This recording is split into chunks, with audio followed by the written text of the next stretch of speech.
Mau cepat viral, jawabannya harus flexing. Bener nggak sih?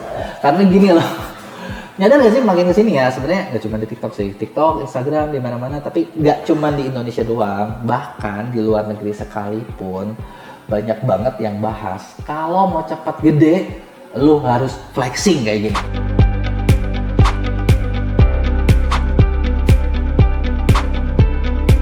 Nah, kenapa sih kayak semua tuh orang tuh gunain materi kayak uang, mobil, rumah gitu, dan yang pakai gitu tuh viewsnya gede-gede gitu kan.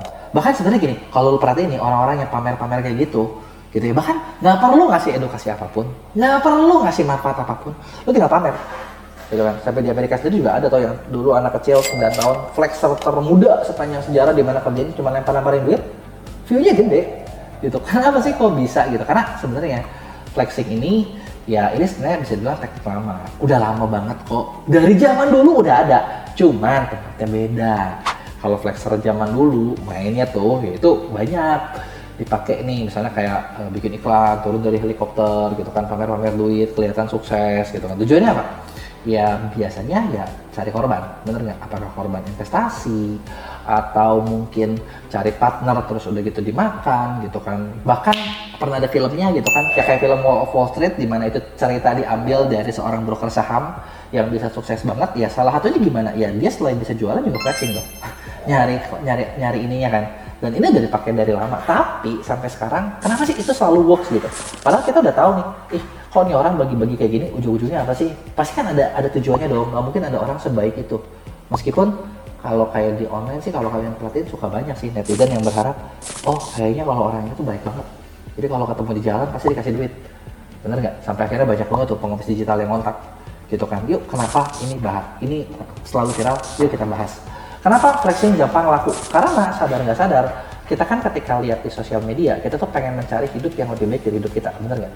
Jadi kalau hidup lo mungkin sekarang lo kerja, lo usaha, lo jualan, kadang kita ngerasa kayak hidup kita kok gini-gini aja. Terus ketika lihat di sosmed, terus ada kayak orang yang, wow gila hidupnya enak banget, naik kias, ceweknya banyak, duitnya ini, duitnya itu. Secara nggak langsung kita ngiri gitu, ngiler. Jadi ya kita tontonin aja, gila ya kapan gue jadi kayak dia, bener nggak? Dan karena kita ngiler, kita nontonin, itu ngasih tahu ke si sosial media kalau konten kayak gini bagus, ya mereka bakal busin lagi. Karena di akhir waktu sosial media kan cari konten yang bagus, bikin orang betah nontonin tuh konten. Maka dari itu flexing selalu laku, benar nggak? Jadi mau gimana pun juga selalu laku, bagi-bagi ini, bagi-bagi itu, bikin ini, bikin itu. Karena orang tuh dasarnya adalah sirik, pengen. Itu adalah hidup yang kita pengen. Gitu, pengen kayak gitu tapi kita nggak bisa. Ya udah minimal kita nonton deh. Ya udah kita jadi supporternya deh. Ya udah kita tontonin deh.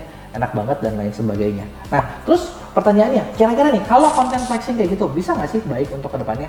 Ya kalau kita lihat nih dari yang udah ada gitu, yang udah lama-lama bahkan yang kejadian di Indonesia, orang-orang yang banyak flexing, yang pamer ini itu, ya memang karirnya menanjak banget, cepet banget, bener nggak? Lu mau sebutin dari mana juga, siapapun gitu yang main cepet banget, dapat followernya cepet, naiknya cepet, nanti nggak lama dari situ ke amplify dengan mana?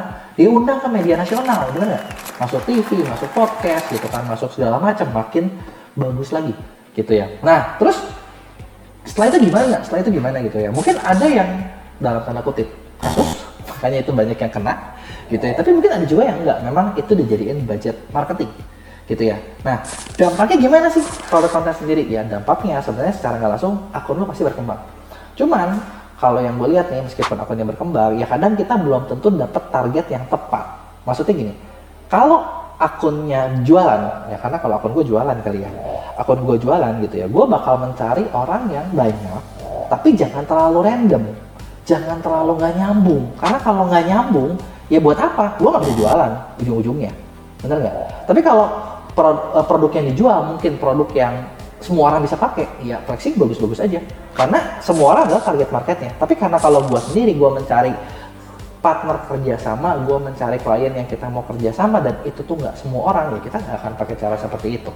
Jadi balik lagi, bagus nggak? Ya bagus kalau target kalian adalah semua orang. Tapi kalau target kalian bukan semua orang, kayaknya mending pikir-pikir lagi deh.